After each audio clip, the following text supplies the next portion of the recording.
রাতে যখন ঝাল ঝাল নাগামরিচ দিয়ে চট্টগ্রামের ঐতিহ্যবাহী মাংসের কোয়াব খেতে ইচ্ছে করতেছিল তখন আর দেরি না করে ঝটপট বানিয়ে ফেললাম। আশা করি আজকের রেসিপি তোমাদের অনেক বেশি ভালো লাগবে। হ্যালো, আসসালামু আলাইকুম, this is Miran, welcome back to my channel. আজকে অনেক দিন পর রেসিপি করতেছি, তো আমার অনেক ঝাল ঝাল কিছু খেতে ইচ্ছে করতেছে, যেহেতু আমি বাসায় চলে আসছি, এখন তো মজার মজার রেসিপি বানাবোই। তো এখানে আমি নাগামরিচ নিয়েছি 3টা, তারপর ধনিয়া নিয়েছি, আস্ত গোলমরিচ নিয়েছি, তারপর এলাচ আর দারচিনি। এগুলো আমি সুন্দর করে আমি সবগুলো বেটে নিব।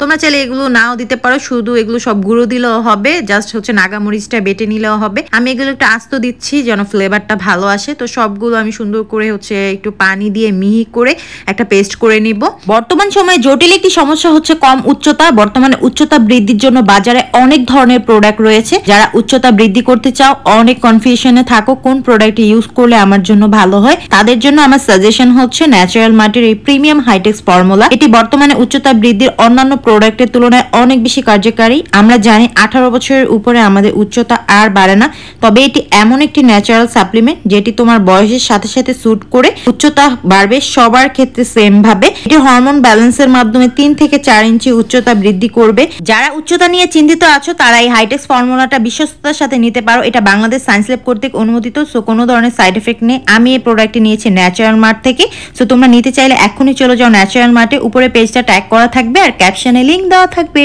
আমার মশলাগুলো সুন্দর করে পেস্ট করা শেষ। এখন আমি মাংসের কোয়াব বানানোর জন্য এখানে আমি 1 কেজির মতো বড় বড় টুকরো করে মাংসটা নিয়ে নিয়েছি। এরপর হালকা করে একটু মশলার সাথে মিক্স করলাম, পরে ভালো করে মিক্স করবো। এখানে আমি লবণ দিয়ে দিলাম 1 চা চামচের মতো, আর আদা রসুন বাটা দিয়ে দিলাম 2.5 চা চামচ, ধনিয়ার গুঁড়ো দিলাম 1/2 চা চামচ, জিরার গুঁড়ো দিলাম 1 চা চামচ, মরিচের গুঁড়ো দিলাম 1 চা চামচ, হলুদের গুঁড়ো 1 চা চামচ। মরিচের গুঁড়োটা তোমরা চাইলে স্কিপ করতে পারো, কারণ আমি 3টা বোম্বাই মরিচ দিয়েছি। আমি যেহেতু ঝালখোর, তো আমি তো একটু ঝাল দিবই। তো আমি কিন্তু গোলমরিচে দিয়েছি। সবগুলো মশলা কিন্তু অনেক ঝাল থাকে। তো আমি সুন্দর করে এখন মেখে জেখে তারপর একটা কড়াইতে দিয়ে দিব। আর এটা ম্যারিনেট করে রাখার কোনো প্রয়োজন নেই। মাংসের কোয়াবটা বানানো অনেক ইজি আর খেতে অনেক বেশি টেস্টি হয়। তো আমি কোরবানির সময় এটা সব সময় বানাই। এখন আমি এটা হাত ধুয়ে সুন্দর করে পানি দিয়ে দিলাম 1 কাপ। তারপর এখানে আমি 1/2 কাপ সরিষার তেল দিয়ে দিলাম। এই তেলটা দেওয়া ট্রাই করবা, মানে সয়াবিন তেল দিয়েও করা যায়, বাট সরিষার তেল দিয়ে করলে অনেক বেশি ভালো হয়। তো সুন্দর করে মিক্স করে আমি আরো 1 কাপ পানি দিয়ে দিলাম। মোট 2 কাপ পানি দিয়েছি। এখন মাংসটা আমি সুন্দর করে সিদ্ধ করে নিব। প্রথমে চুলার আঁচটা বাড়িয়ে দিয়ে যখন বলক চলে আসবে তখন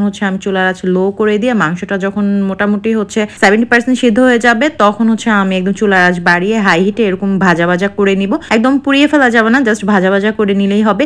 এরপর আমি একটা প্যানে তেল দিয়ে এখানে আমি 1 কাপের মতো আস্ত রসুন কোয়া দিয়েছি। আর মাংসগুলো এখন ছেড়ে দিব। অনেকেই মাংসের কোয়াব করো কিন্তু রসুন দাও না, এভাবে রসুন দিয়ে খেয়ে দেখো, অনেক বেশি টেস্টি হয়। আমি সবগুলো মাংস ছেড়ে দিলাম। তো এখন ভাজার পালা। তো সুন্দর করে মাংসগুলো ভেজে নিব। আর একদম পুড়িয়ে ফেলা যাবে না, যেন ভিতরে একটু জুসি থাকে আর উপরে ক্রিস্পি থাকে, ওইভাবে ভাজতে হবে। তো আমি মাংসগুলো সব ভাজা হওয়ার পর এখন আমি তুলে নিব। দেখো কি সুন্দর কালার আসছে। আর এই রসুনগুলো খেতে যেই মজা হয়, রসুনের কারণে মাংসের ভিতরে একটা অসম্ভব সুন্দর একটা ফ্লেভার অ্যাড হয়, যেটা খেতে অনেক বেশি মজার হয়। এটা আমি পার্সোনালি নিজের মতো করে সবসময় বানাই, আমার কাছে ভালো লাগে রসুনটা দিলে। তোমরা চাইলে রসুনটা স্কিপ করতে পারো। তো এখন আমি ওই তেলের ভিতরে মরিচ ভেজে নিব।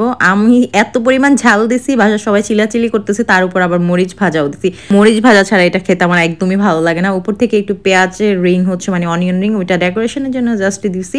তো পেঁয়াজ খেতে তো ভালোই লাগে। তো এখন আমি ভাত নিয়ে নিলাম, গরম গরম ভাত। তারপর এই মরিচটা সুন্দর করে ডলে এরপর রসুনগুলো চটকে নিবা। রসুনগুলো এত সুন্দর ফ্লেভার, শুধুই মনে হয় এগুলো দিয়েই ভাত খাওয়া যাবে 1 প্লেট। আর এত মজা। আমরা নর্মালি মাংস কষা একঘেয়েমি না খেয়ে এভাবে কিন্তু মাংসের কোয়াব যখন খাবা না, অনেক ভালো লাগবে। একটু ডিফারেন্ট টাইপের টেস্ট আর অনেক টেস্টি হয়। তোমরা এভাবে বাসায় একবার হলো ট্রাই করতে পারো, আর ট্রাই করলে আমাকে জানাতে পারো। তো কার কার দেখে লোভ লাগতেছে কমেন্ট করে জানাতে পারো। অবশ্যই ঝালখোরদের জন্য এটা বেস্ট একটা রেসিপি, কারণ এখানে নাগামরিচ আছে। আর নাগামরিচে এত সুন্দর একটা ফ্লেভার, আসলে সবাই অনেক বেশি পছন্দ করছে। আর আমার যত ক্ষুধা যত কিছু হয় সবকিছু আমার রাতে লাগে।